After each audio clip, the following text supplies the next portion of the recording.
There are questions surrounding the colleagues of a pediatrician accused of a series of horrifying crimes.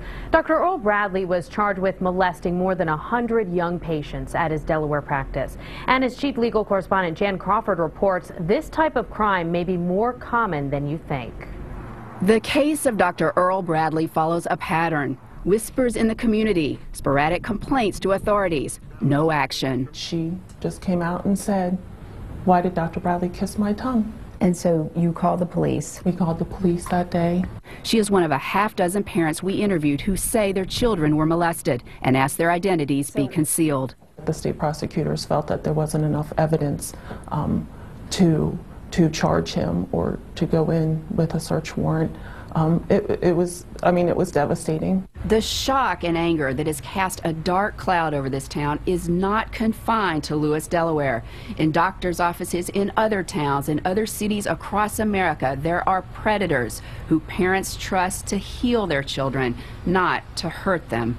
Over the last decade alone, in states across the country, nearly 20 pediatricians have been charged with abusing children.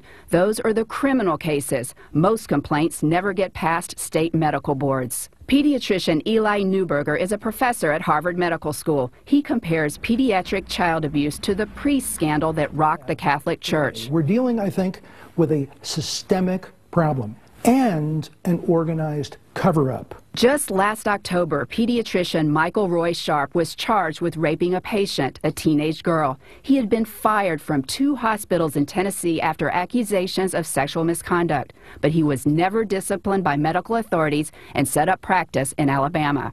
Colleagues of Dr. Robert Marion in South Carolina allegedly had heard complaints about him abusing children, but they simply asked him to leave the practice. He moved to another office in the same building and kept many of his same patients.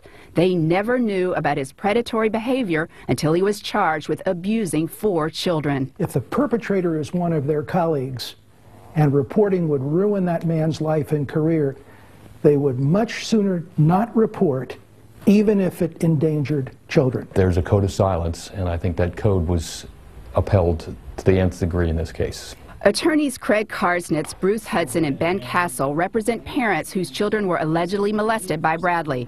They say doctors and nurses at Babies Pediatrics and at the local medical center knew or suspected that Bradley was abusing patients for years. Just one could have stepped forward, and all of the girls that were victims after that could have been spared. Child advocates hope the Delaware case will raise awareness about a problem hidden for far too long. Jan Crawford, CBS News, Lewis, Delaware.